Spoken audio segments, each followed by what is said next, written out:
குழந்தை போல நடப்பதென்ன சுவாமி மலையிலே, தீ கொழுந்து போல சிவப்பதென்ன திருச்செந்தூரிலே. குழந்தை வேலன கொஞ்சி விளையாடலாம், கோபக்கார குமரன எப்படித்தான் ஆடலாம்.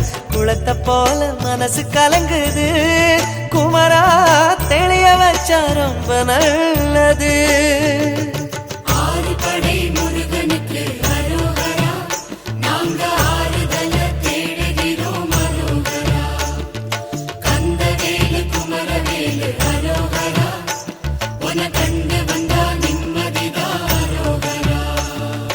பழனியிலே சந்நியாசி, தணிகையிலே சம்சாரி, ஓம் கணக்கு புரியலையே முருகா, ஓம் கணக்கு புரியலையே